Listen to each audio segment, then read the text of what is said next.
অনেকেই কয় ভাই 5,000 টাকা দিলাম, মসজিদে নেন, মাদ্রাসায় নেন, কথা বল না। সুদ কোথাও হালাল নয়, কথা বল না। সুদের 7টা আয়াত আল্লাহ নাযিল করেছেন সুদের বিরুদ্ধে। এই 7টি আয়াতের মধ্যে একটি হলো কিয়ামতের ময়দানে সুদখোর পাগল হবে। কামা ইয়াতাখাব্বাতুহু শাইতানু মিনাল মাস, কিয়ামতের ময়দানে পাগলের মতো দৌড়াদৌড়ি করবে, লোক দেখেই বলবে এটা সুদখোর ছিল। এর সবচেয়ে নিকৃষ্ট গুনাহ যেটা, সেটা হচ্ছে মায়ের সাথে জিনা করা। সুদখোরের এর জায়গা নাই কোথাও। দুনিয়ার মধ্যে সমস্ত মানুষ যখন মারা যায়, পৃথিবীতে ভালো মানুষগুলো মারা গেলে তাদের জন্য আসমানও কাঁদে, জমিনও কাঁদে। এই ভালো মানুষগুলো যদি মারা যায়, তখন পৃথিবীর জমিনটা আল্লাহর কাছে বলে যে আল্লাহ, এই লোকটার কবর আমার বুকে আপনি দেওয়ার ব্যবস্থা করে দেন, আমি তাকে নিতে চাই। কারণ তার জন্য মানুষ এসে সে দোয়া করবে। আর যখন কোনো খারাপ মানুষ মারা যায়, কোন দুষ্ট দুরাচার, কোন মদখোর, কোন সুদখোর, কোন ইয়াবাখোর, কোন ঠকবাজ, কোন চান্দাবাজ, কোন ধান্দাবাজ, ঠিক এই ধরনের কোন মানুষ যখন মারা যায়, তখন দুনিয়ার সকল সৃষ্টি আল্লাহর কাছে দাবি করে যে আল্লাহ আমাদের কাছে দিয়ে না। জমি বলে, আমি পৃথিবীর এই জমিনটা বলে যে আমি ওকে কোলে নিব না, আমার বুকে আপনি তার কবর দিয়েন না। আমরা কি এটা চাই? জোরে বলেন, হাত উঁচু করে বলেন, আমরা কি এটা চাই? যে কবর পর্যন্ত বলবে আমি নিতে চাই না। একটি সুন্দর, একটি চমৎকার জীবন আজকের নেসারাবাদ নূরিয়া আলিম মাদ্রাসা। এই মাদ্রাসাটির যিনি প্রতিষ্ঠাতা ছিলেন, যিনি এই মাদ্রাসাটা করেছেন, এই মাদ্রাসা করার কারণে আজকে এখানে মাহফিল হচ্ছে। কি বলেন? দেখেন, একটা ভালো কাজ করলে কত ভালো কাজ জন্ম নেয়।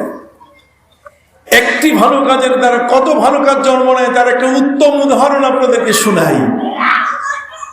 আপনার মনে রাখবেন, আপনি একটা পুকুর খনন করেছেন, একটা পুকুর খুঁড়ছেন, একটা পুকুর কাটছেন। আপনার উদ্দেশ্য আপনি মাছের চাষ করবেন, আপনি মাছ খাবেন। কি বলেন? আপনি কথা বলেন না কেন? পুকুর খনন করেছেন, আপনি মাছের চাষ করবেন, মাছ খাবেন, মাছ বেচবেন, ভালো নিয়ত। কিন্তু পাশাপাশি আপনি যদি হাঁসের চাষ করেন, কোনো বাধা আছে? মানুষগুলো কথা বলে না। যদি হাঁসের চাষ করেন, কোনো অসুবিধা? বেশ ভালো কথা। মাছও খাবেন, হাঁসও খাবেন, মাছও বিক্রি করবেন, হাঁসও বিক্রি করবেন, অত্যন্ত ভালো কথা। আপনি ভালো কাজ একটা করেছেন, আপনার রেজেকের জন্য, আপনার আয়ের জন্য আপনি ব্যবস্থা করেছেন। কিন্তু আপনি কি পাশে জানেন যে এই পুকুরটা খনন করার কারণে অটো কতগুলো সওয়াব আপনার আমলনামায় উহুদ পাহাড়ের মতো জমা হতে হতে আপনি আল্লাহর জান্নাতি হওয়ার মতো সুযোগ পেয়ে গেছেন। বলবেন যে হুজুর তাহলে বুদ্ধি শিখাই দেন। আমি বলছি না, বুদ্ধি শিখাবার দরকার নাই, বুদ্ধি অটোমেটিক হয়ে গেছে। আপনি পুকুর খনন করেছেন, এই পুকুরটার মধ্যে আপনি দেখবেন অনেকে পুকুর ঘেরা দিয়ে রাখে, মানুষকে নামতে দেয় না। এই কাজটা করবেন না কোনো সময়। কথা বল, পুকুর খনন করে এটা ওপেন রাখবেন, তাহলে আপনি দেখবেন কিছু মানুষ এমন আছে যে এই পুকুরে পবিত্র হয়ে সে নামাজে অংশগ্রহণ করবে। এই পুকুরের পানিতে গোসল করে সে নামাজে কি করবে? অংশগ্রহণ, একটা ফরজ ইবাদত করবে আপনার পুকুরের পানিতে পবিত্র হয়ে। সুবহানাল্লাহ বলেন। এই পুকুরের পানি দিয়ে উযু করে নামাজিরা নামাজ পড়বে। এই পুকুরের পানির এটাতে কাপড় পরিষ্কার করে করে মানুষগুলো বাজার ঘাট করতে যাবে, ভালো জায়গাগুলোতে যাবে, ইবাদত বন্দেগীতে যাবে। কি বলে? পাশের বাড়িতে যদি আগুন লাগে, তাহলে এই পুকুর থেকে পানি নিয়ে সেটা নিভানো হবে। কথা বলুন। শুধু তাই নয়, বরং আশপাশের যে সমস্ত পশু প্রাণী, গরু ছাগল আছে, ইভেন কি কুকুর বিলাই পর্যন্ত, তাদের পিপাসা যখন লাগে তখন এখান থেকে কি পানি খাবে।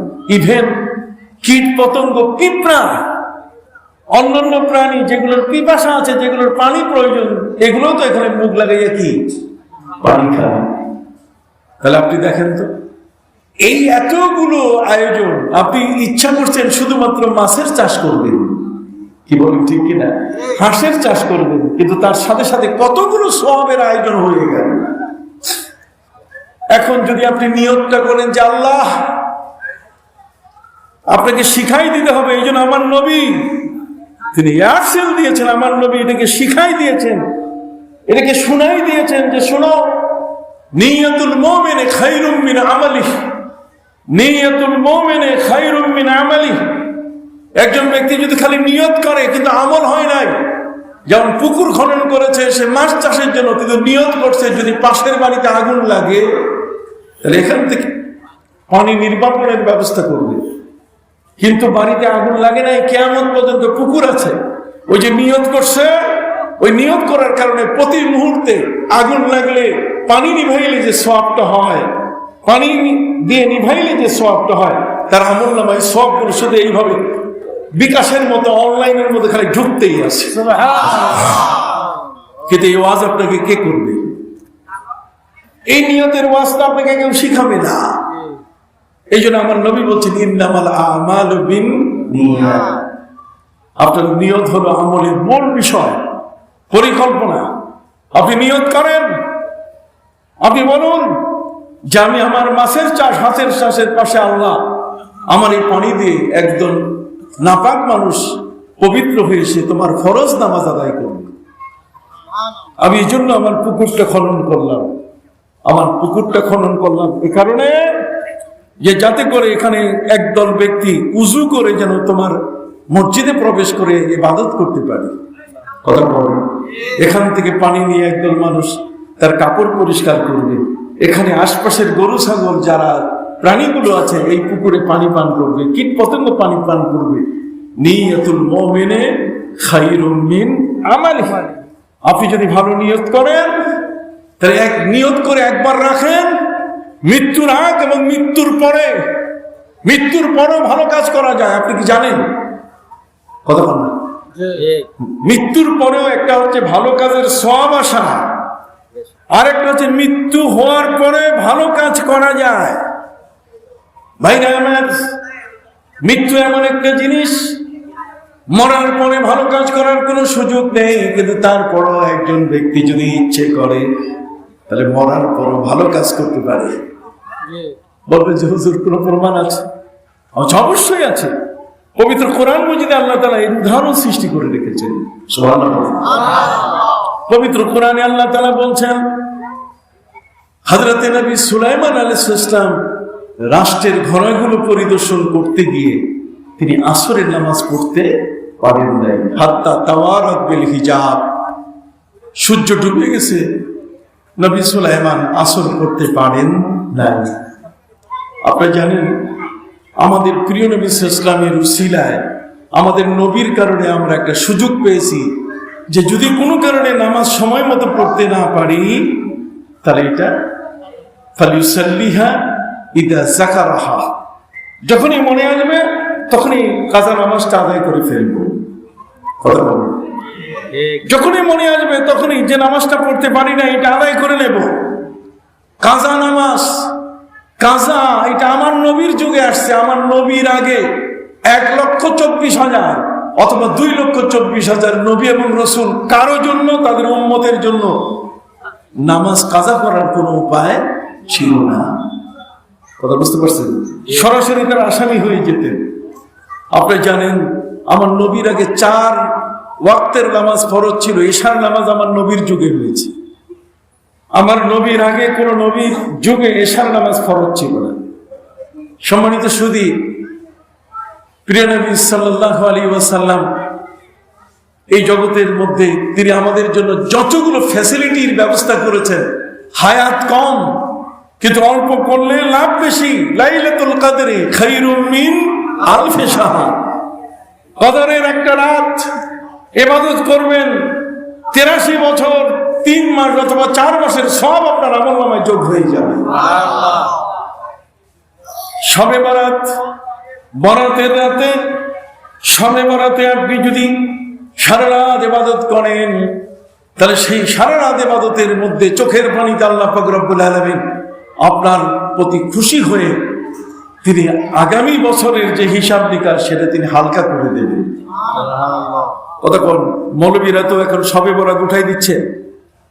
আমি তো ফাইটিং আলোচনা করলাম না আজকে, কতক্ষণ না আজকে আমি কোনো ফাইটের আলোচনা করি না। এখন তো বক্তারা শুধু ফাইট আর ফাইট, শুধু ফাইটিং আলোচনা, না হলে মমতাজের গান কিছুক্ষণ আসর, গানের আসর, এবার কোরআনের আসরটা গানের আসরে পরিণত করুন। আমি ওদেরকে নিষেধ করেছি, ওদের এক প্রকার মুরব্বীও আমি, কথা বুঝেন নাই, যেহেতু ইসলামী ফাউন্ডেশনের গভর্নর, সেই হিসেবে আমি তাদেরকে সতর্ক করেছি যে তোমরা স্টেজে এটা করো না, এখানে কোনো নাচ গান ইত্যাদি ভ্যাং স্যাং করার কোনো সুযোগ, এটা কোরআনের মাহফিল, এটার আদব আছে, এই আদবটাকে রক্ষা করা আমাদের একান্ত প্রয়োজন। যাই হোক, আমি বলতেছিলাম হযরত নবী সুলাইমান আলাইহিস সালামের কথা। নবী সুলাইমান আলাইহিস সালাম তিনি একজন নবী ছিলেন, কিন্তু কোন নবীর যুগে নামাজ কাজা করার কোনো বিধান ছিল না। কিন্তু দৈবাত হযরত নবী সুলাইমান আলাইহিস সালাম তিনি ছিলেন রাষ্ট্রপ্রধান। রাষ্ট্রপ্রধান হিসেবে রাষ্ট্রের ঘোড়াগুলো পরিদর্শন করতে গিয়ে হাত্তা তাওয়ারাত বিল হিজাব, সূর্য ডুবে গেছে। এখন তিনি আসামি হয়ে গেছেন, আসর করতে পারেন নাই। যখন কোনো মানুষ আসর এই ধরনের কোনো ইবাদত বন্দেগী করতে না পারে, ও কিছু প্রশ্ন আছে, কিছু প্রশ্ন দিয়েছে আমার। হযরত নবী সুলাইমান আলাইহিস সালাম তিনি এখন নিজেকে আল্লাহর কাছে, আল্লাহ আর্ট পছন্দ করে, অভিনয় পছন্দ করে। বলবেন হুজুর এই ওয়াজ কি ওয়াজ করতেছেন আপনি? অভিনয় পছন্দ করে। অভিনয় আবার কি জিনিস?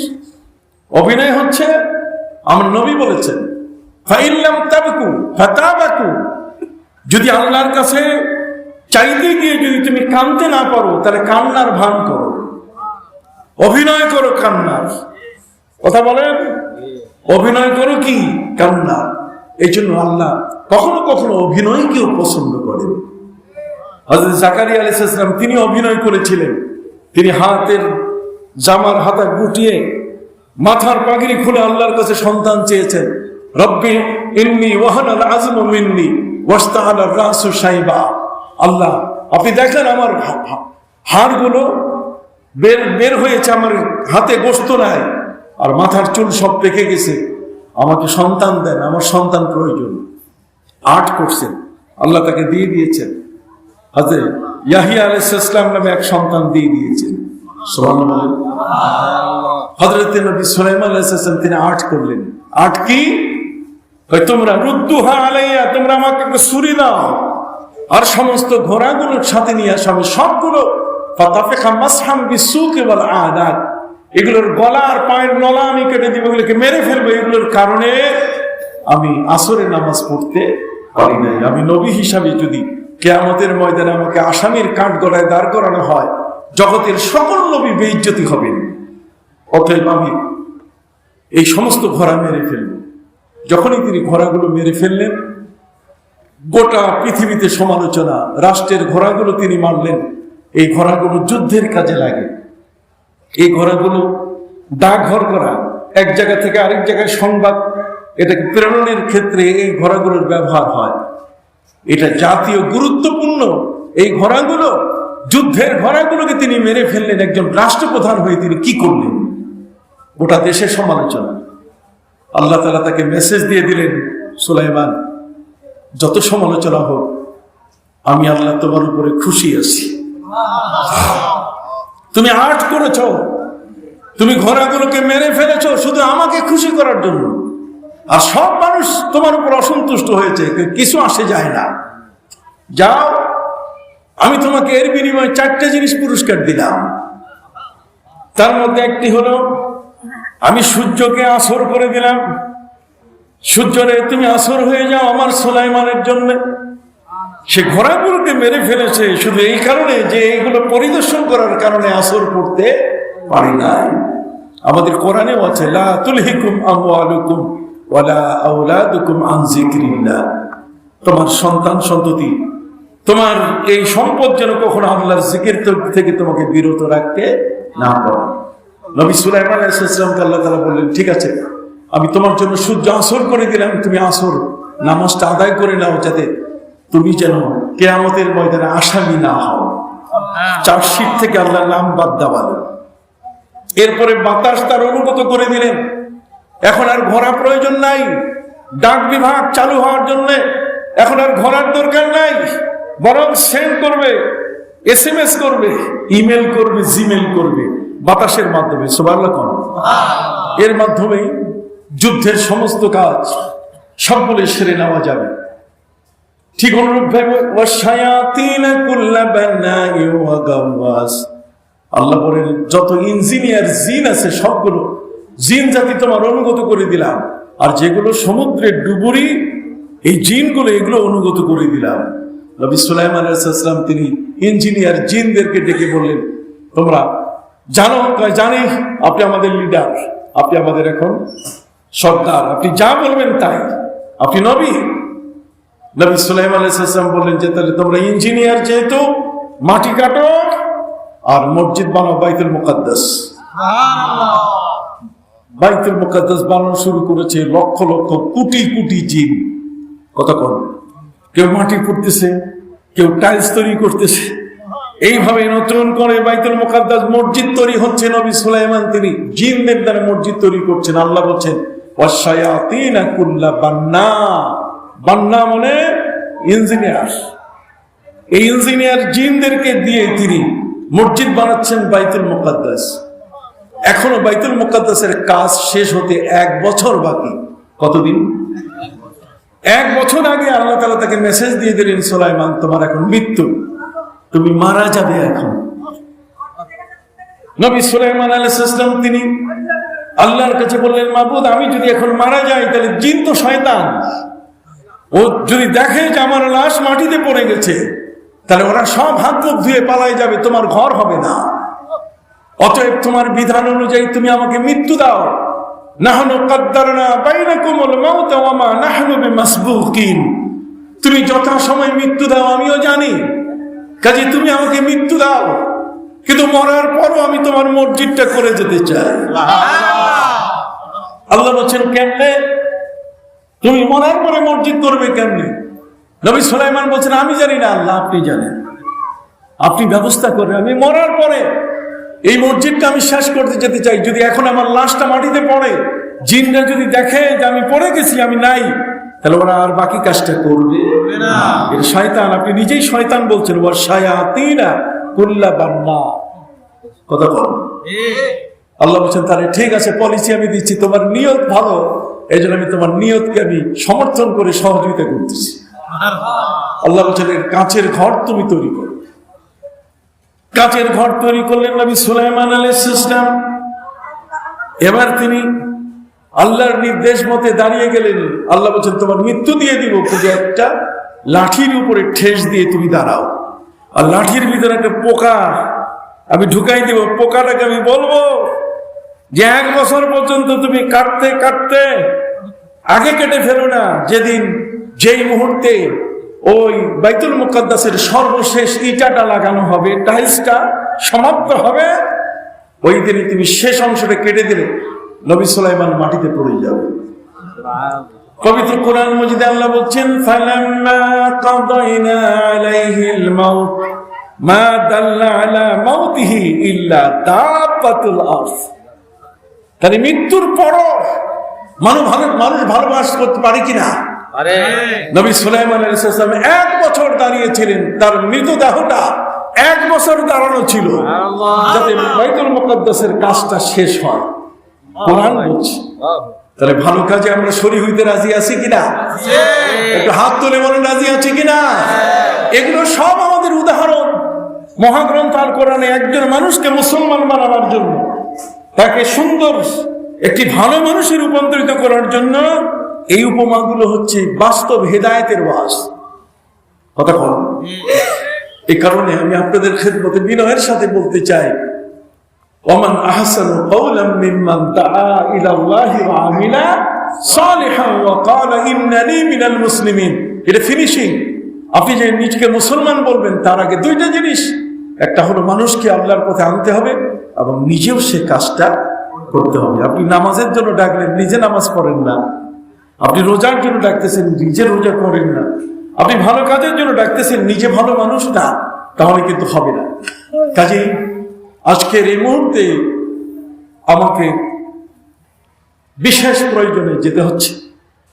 আমি 2 ঘন্টা যাবত আমি খুব মানে এখানে মনে হয় 20 বছর আগে না কত বছর আগে আসছিলাম, 15 বছর আগে আমার এখানে আসার সুযোগ হয়েছে। আপনারা এখানে আমার কাছে আলোচনা শুনলেন যে একজন মোমেন, একজন মুসলমানের দায়িত্বটা কি, আর ইসলামটাকে আমার নবী সাল্লাল্লাহু আলাইহি ওয়াসাল্লাম এমন ভাবে সাজাই দিয়েছেন পৃথিবীর যে কোনো ধর্মের মানুষ এটাকে সহজে মেনে নিতে পারে। সুবহানাল্লাহ, সহজে কি মেনে নিতে পারে। নবীজি বলছেন, ওয়াল্লাহি লাউ সারাকাত ফাতিমাতু বিনতু মুহাম্মাদিন লাকাতাতু ইয়াদাহা, খোদার কসম যদি আমার কন্যা ফাতেমাও চুরিতে ধরা পড়ে তাহলে আমি তার হাত কেটে দেব। সারা পৃথিবীর বিচারিক যত আদালত, যত মাহকামা, পৃথিবীর যত আদালত আছে, যত সুপ্রিম কোর্ট আছে, যত হাইকোর্ট আছে, জজ কোর্ট আছে, এই একটা শব্দ দিয়ে, একটা বাক্য দিয়ে সব নবীর প্রেমিক হয়ে গেছে। নবীজি বলছেন যে আমার কন্যা ফাতেমাও যদি চুরিতে ধরা পড়ে আমি তার হাত কেটে দেব। তারপরে নবীও ন্যায় বিচারের ক্ষেত্রে নিজের মেয়ের সাথে আপোষ করতে রাজি নন। সুবহানাল্লাহ বলেন। এগুলোই পৃথিবীতে নবীকে মডেল বানিয়ে দিয়েছে, উসওয়া হাসানা বানিয়ে দিয়েছে। এ কারণে ইসলাম পৃথিবীর সর্বত্র সকলের কাছে একটি গ্রহণযোগ্য ধর্ম, এটা আন্তর্জাতিক মানের একটি ধর্ম। সুবহানাল্লাহ। সম্মানিত সুধী, আজকে আমার পরে যিনি বক্তব্য রাখবেন আলহাজ হযরত মাওলানা আলী আকবর মিফতাহ, আমি তার ওয়াজ শুনেছি, তিনি অনেক ভালো মাপের একজন বক্তা। আমি তো সারা দেশ যাই, সারা পৃথিবীতে যাই। উনি আমার পরে আলোচনা রাখবেন এবং শেষ মোনাজাতটা তিনি দিবেন। কথা বুঝতে পারছেন? আপনারা তার আলোচনা শুনে যাবেন কিনা একটু বলেন ইনশাআল্লাহ। বলেন, একটা হাত উঠান, কি বলেন? আপনারা আলোচনা শুনে যাবেন, উনি অবশ্যই আপনাদের কাছে আলোচনা করবেন। একজন প্রাঞ্জল ভাষী মানুষ, একটু সুন্দর ভাষার মানুষ আলোচনা করবেন। আমার কাছে কয়েকটি প্রশ্ন আছে, আমি কি এক শ্বাসে উত্তর দিব? কথা বলেন। ইকামতের সময় মুসল্লিগণের কখন দাঁড়াতে হবে? এটা হাইয়া আলাস সালার সময়, এটা মুস্তাহাব। এটা কি মুস্তাহাব? কাতার সোজা করা ওয়াজিব। কাতার সোজা করে কি ওয়াজিব। আর মসজিদের দাগ টানাও থাকে, আমাদের সমস্ত মসজিদে কাতার লাইন দেওয়া থাকে, রেখা দেওয়া থাকে। আপনি বসে যাবেন, ওয়াজিব আদায় হলো, হাইয়া আলাস সালার সময় কি করবেন? দাঁড়াবেন। এটা মুস্তাহাব। কি কওমি, কি আলিয়া, সবাই স্বীকার করছে। আজানের পরে দোয়ার মধ্যে শাফাআতুল কিয়ামা অংশটুকু পড়া বিদআত কিনা? অসম্ভব। এর উপরে হাদিস আছে। 15 বছর যাবত লামাজাবিরা আমাদের টেলিভিশন থেকে উঠাই দিয়েছে। আমি এই গত ঈদুল ফিতরের দিন, ঈদুল ফিতর ছিল শুক্রবার, জুমার দিন, আমি সেদিন থেকে টেলিভিশনে চালু করে দিয়েছি, ওয়ারজুকনা শাফাআতাহু ইয়াউমাল কিয়ামা। এবং এর উপরে আমার বই লেখা আছে 113 মাসলায় বিভ্রান্তির সমাধান। তার মধ্যে এই ওয়ারজুকনা শাফাআতাহু, এটা যে হাদিসে আছে, আমি সেই দলিল নিয়ে এসেছি। কথা বুঝতে পারছেন? কিয়ামতের ময়দানে নবীর শাফাত আমরা পাবো। নবীজি বলছেন, শাফাআতি লাহলিল কাবায়ের মিন উম্মতি, আমার উম্মতের মধ্যে তোমরা যারা গুনাহ কবিরা করেছো, ভয় নাই রে, আমি রাসূল তোমাদের জন্য শাফাত করব। হাফেজরা শাফাত করবে। কথা বলেন, মান যাল্লাযী ইয়াশফাউ ইনদাহু ইল্লা বিইজনি, কে আছে, কোন ব্যক্তি আছে যে আল্লাহর সামনে শাফাত করবে একমাত্র তার অনুমতি ছাড়া? তাহলে অনুমতি যারা পাবে তারাই তো শাফাত করবে। কি বলেন? নবী বলছেন, আনা আউয়ালু শাফিউ ওয়া মুশাফফা, আমি হলাম প্রথম সুপারিশকারী, আর আমার সুপারিশে আল্লাহ কবুল করবে। অতএব একদল ব্যক্তি এটা তুলে দিয়েছিল, আমরা এটা যোগ করেছি, এটা বেদাত। অবশ্যই নয়। ওরা তো বেদাত শবে বরাত কেউ বলছে, অথচ শবে বরাত এটা কিন্তু তিরমিজি শরীফ সহ অসংখ্য হাদিসের মধ্যে, এবং সব সহিহ হাদিস। তারপরে বেদাত যাদের চোখের চশমা ঘোলা হয়ে গেছে তারা এটা দেখে না। এর উপরে আমি বই লিখেছি, বেদাতের অপব্যাখ্যা। বেদাতের অপব্যাখ্যা আমি বই লিখেছি, আপনি নেবার চেষ্টা করবেন। জানাজা নামাজের পরে সম্মিলিত দোয়া মুনাজাত করা যাবে কিনা? অবশ্যই যাবে। নবী করিম সাল্লাল্লাহু আলাইহি ওয়াসাল্লাম বলছেন, ইজা সাল্লাইতুমুল মাইয়িতা ফাআখলিসু লাহু দুআ, যখন সবাই মিলে জানাজা পড়বে, বিশেষ করে ওই মাইয়িতের জন্য তোমরা আল্লাহর কাছে দোয়া করবে। কথা বুঝেন নাই? কাজে সম্মিলিত দোয়া করে কি আছে? জায়েজ আছে। মৃত ব্যক্তির জন্য কুলখানি 40 জায়েজ কিনা? অবশ্য জায়েজ। তার কারণ নবী করিম সাল্লাল্লাহু আলাইহি ওয়াসাল্লামের কাছে হযরতে সাদ তিনি বলছেন, আমার মায়ের মৃত্যুর সময় নবী আমি ছিলাম না, এখন আমি বিদেশে ছিলাম, এসে দেখি মা নাই, আমি মায়ের জন্য কি করতে পারি? নবী করিম সাল্লাল্লাহু আলাইহি ওয়াসাল্লাম বলছেন, পথিকদের জন্য পানির ব্যবস্থা করে দাও। উনি বলছেন, পথিকদের জন্য পানির ব্যবস্থা করলে কি হবে? যখন পথিকরা, পিপাসিত পথিকরা যখন পানি পান করবে, মুখে দিয়ে ঢোক গেলার সাথে সাথে ফেরেশতা সওয়াবটা নিয়ে তোমার মায়ের কবরে চলে যাবে। তোমার মায়ের আমলনামায় যখন দেওয়া শুরু করবে, তখন তোমার মা বলবেন, এই আমল তো আমি করি নাই। তখন ফেরেশতারা বলবে যে না, তোমার ছেলে পানির ব্যবস্থা করছে। তাহলে পানির অপর নাম কি? জীবন। পানি না খাইলে মানুষ বাঁচে? তাহলে জীবন, ওইটা দিয়ে যদি সওয়াব দেওয়া যায়, তো ভাত খাওয়াইলে তো আরো ভালো সওয়াব দেওয়া যাবে। কেউ কেউ বলছে কবরে আগুন লাগে, এগুলো মিথ্যা কথা, এগুলো শুনবেন না। তো সবাই ভালো থাকেন। আমি হযরত মাওলানাকে আমার এই জায়গায় বসাই দিয়ে গেলাম। আপনারা ইনশাআল্লাহ মুনাজাত পর্যন্ত থাকবেন কিনা বলেন, একটু হাত তুলুন। ইনশাআল্লাহ সবাই হাত তুলুন। নারায়ে তাকবীর, নারায়ে রিসালাত। আজকের মাহফিল সফল হোক। আসসালামু আলাইকুম ওয়া রাহমাতুল্লাহি ওয়া বারাকাতুহু।